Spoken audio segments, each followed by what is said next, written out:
Hello सांग मैंने Jai Jagannath again welcome back to my YouTube channel after a long time बहुत दिन पर मु गोटे वीडियो नहीं के आसी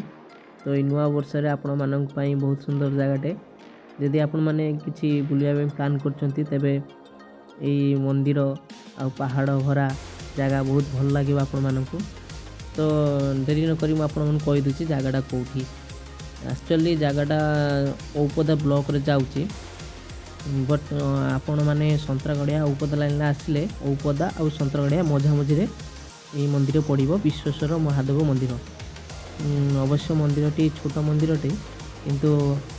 बहुत पुरातन मंदिर आ पहाड़ को पूरा लागिकी मंदिरटे अच्छी तो ये नुआ वर्ष आपण मैंने जदि बुलायापी आसती तेरे मु तो मत तो आसिक बहुत भल लगे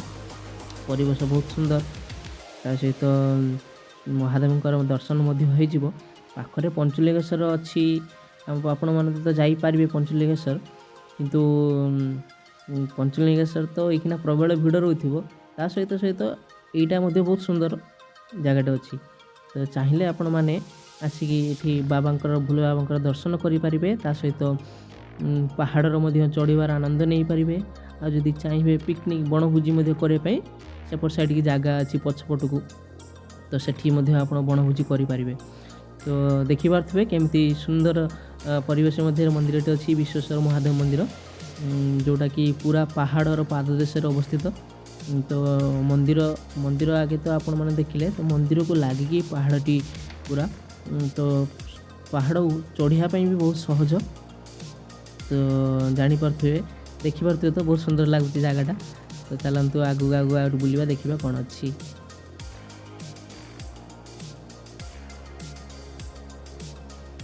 ओ आमर ये पाखर पंचलिंगेश्वर पहाड़ अच्छी पंचलिंगेश्वर पहाड़ किंतु बहुत हाइट को चढ़ाई पड़ो किंतु ये बहुत पाखरे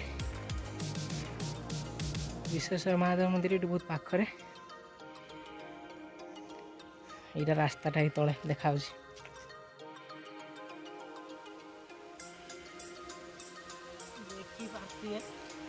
बर्तमान केमी छाई बाहर अवश्य बेसी हाइट ना से डर लगुनि अधिक हाइट से डर लगे धीरे धीरे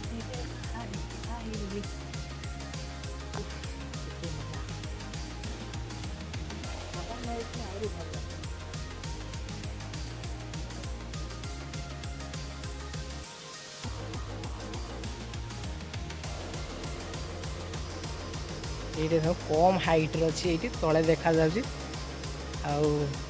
खरा बेलटार किसी मजा ना चार्टा बेले आसो सुलुसुलिया पवन दौथब देख सुविधा के बसापी सब मंदिर मंदिर टू बहुत कम उच्चतार ये पहाड़ सेपट साइड पहाड़टा बहुत हाइट अच्छी बहुत सुंदर लगुच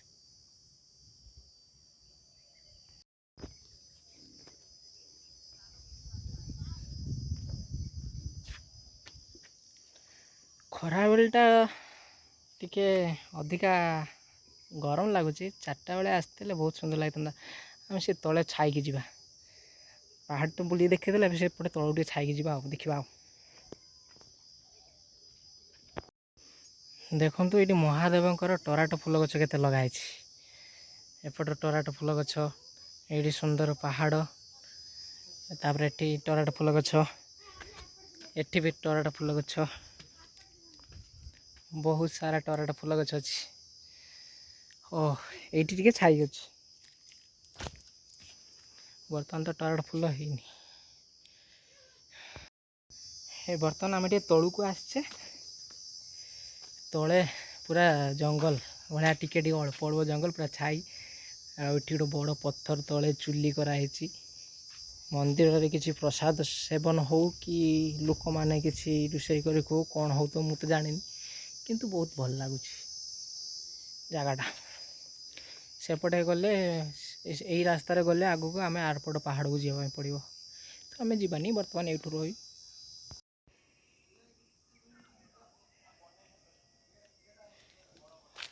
यहाँ पाखर पहाच भी अच्छी ये पहाड़ ऊपर को चढ़ापी से मंदिर ये पहाच अच्छी ପାହାଚ ଉପରକୁ ଦେଇକି ଚଢ଼ିବା ପାଇଁ।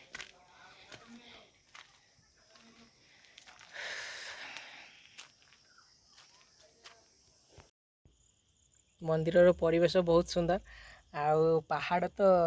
ବହୁତ ମାନେ ବଢ଼ିଆ ସୁନ୍ଦର, କେତେ ପ୍ଲେନ୍ ପାହାଡ଼, ବସିବ ଶୋଇବ ଆରାମ କରିବ। ଦେଖନ୍ତୁ ପାହାଡ଼ ଚଢ଼ିକି ଆସି ସାରିଲା ପରେ ଏଠି ଗୋଟେ ବଡ଼ ପାହାଡ଼ ଅଛି, ପଥର ଖଣ୍ଡ ଅଛି, ତା ତଳେ ମୁଁ ବସିଛି ଛାଇରେ। ଦେଖନ୍ତୁ ଖରା ପ୍ରବଳ ହେଉଥିଲା, ସେଇଥିପାଇଁ ଛାଇରେ ଏଠି ବସିଛି। ଆଉ ଚାରିପଟେ ପଛପଟେ ଦେଖିପାରୁଥିବେ, ସେପଟେ ମଧ୍ୟ ପାହାଡ଼, ସେଇ ବଡ଼ ପାହାଡ଼, ସେଇଟା ଆମର ସେଇ ଏଇ ପାହାଡ଼ଟା ନୀଳଗିରି ପାହାଡ଼। ନୀଳଗିରି, ପଞ୍ଚଲିଙ୍ଗେଶ୍ୱର ସବୁ ଏଇ ଗୋଟିଏ ପାହାଡ଼ ଔପଦା। ତ ବହୁତ ବଢ଼ିଆ ଲାଗିଲା। ତ ଆପଣମାନେ ବି ଆସନ୍ତୁ ବୁଲିବା ପାଇଁ। ଯଦି ଆପଣଙ୍କର ମାଉଣ୍ଟେନ୍ କ୍ଲାଇମ୍ବିଂ କରିବା ପାଇଁ ଟିକେ ଇଚ୍ଛା ଥାଏ, ତେବେ ବହୁତ ସହଜରେ ଏଇଠି ଚଢ଼ି ପାରିବେ। ତ ଜାଗାଟି କେମିତି ଲାଗିଲା କମେଣ୍ଟରେ ଜଣାନ୍ତୁ। ତ ଆଜି ପାଇଁ ଏତିକି, ପୁଣି ଦେଖା ହେବ ଆମର ନେକ୍ସଟ ବ୍ଲଗ୍ରେ। Thank you for watching my blog. Jai Jagannath.